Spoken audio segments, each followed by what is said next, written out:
Vida privada é o que eu ganho como cidadão na minha atividade profissional. A vida, aquilo que eu ganho como deputado, deve ser do conhecimento dos cidadãos que o pagam esse ordenado. Quero dizer-vos aqui solenemente que ainda esta semana todos os recibos de vencimento que o Parlamento Europeu emitiu a meu nome vão ser publicados no site deste partido. Sei as consequências disso. Tem consequências más e tem consequências boas, mas as boas são melhores que as más. Eu sou deputado no Parlamento Europeu. Eu represento o povo português. É o povo português que paga esses vencimentos. O povo português tem que saber exatamente quanto eu ganho, até para poder fazer um juízo, se isso que eu ganho é adequado ao que eu faço, se isso que eu ganho é necessário para o exercício correto dessas funções, se isso que eu ganho está adequado aos níveis económicos, aos níveis de desenvolvimento económico do país, nomeadamente ao índice de tributação das empresas e dos cidadãos. Portanto, prometo-vos aqui que esta semana irei fazer, com muito gosto, o striptease que outros se recusam a fazer.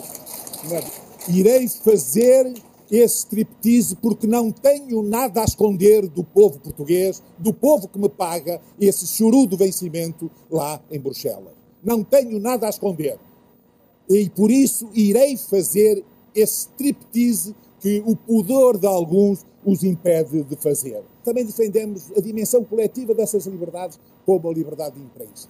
A liberdade de imprensa é estruturante para a democracia. Não há democracia se não houver liberdade de imprensa.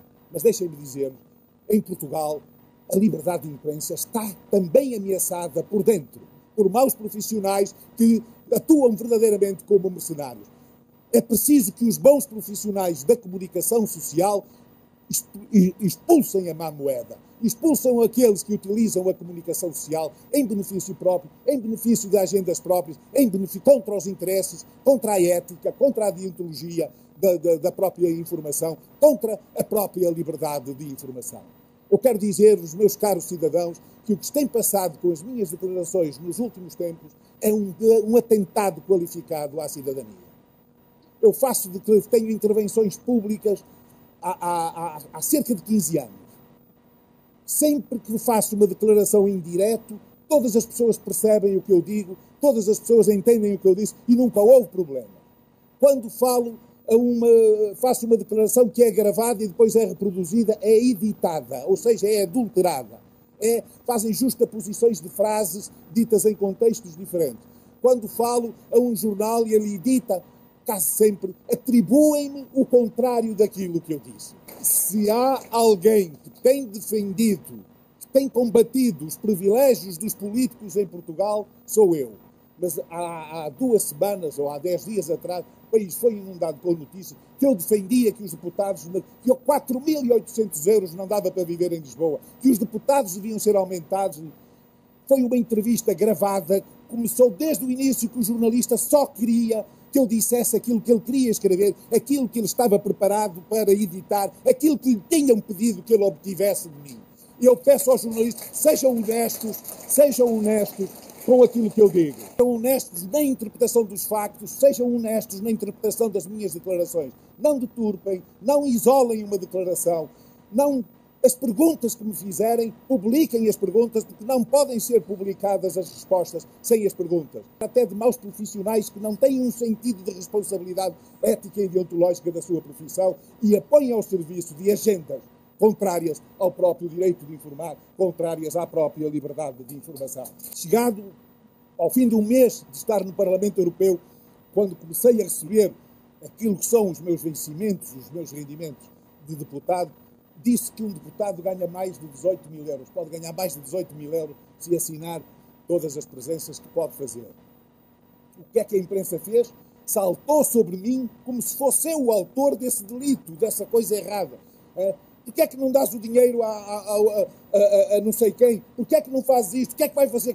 Ninguém reparou para aquilo onde apontava. Repararam todos para o dedo que apontava a iniquidade, o escândalo, a ignomínia de representantes de um povo cujo salário mínimo era inferior a 500 euros ganharem 18 mil euros por mês para representar esse povo. Nós defendemos a remuneração condigna dos titulares de órgãos de soberania e defendo-o há muitos anos. Presidente da República, a começar pelo Presidente da República, seja ele qual for, deve ter um salário, um vencimento correspondente à dignidade das funções que exerce. Os membros do governo, os deputados, os juízes, devem ter uma remuneração que lhes permita serem realmente independentes. Mas notem, sempre disse isso, mas também sempre disse que, mesmo assim, os titulares dos órgãos de soberania ganham muitíssimo bem quando comparados com a média e com os ordenados dos cidadãos portugueses. Se é certo que se pode dizer que eles ganham mal, como se olharmos apenas à dignidade das suas funções, também é certo podermos dizer que eles ganham muitíssimo bem quando compararmos com os portugueses. Portanto, essa não é uma prioridade agora. Há outras prioridades, há outras reformas a fazer, como, por exemplo, tornar o exercício de cargos o exercício de titulares de órgãos de soberania, o exercício de funções soberanas, torná-los absolutamente incompatíveis, tornados absolutamente em exclusividade. Não podemos ter deputados a fazer leis e a receber por fora por causa das leis que fazem.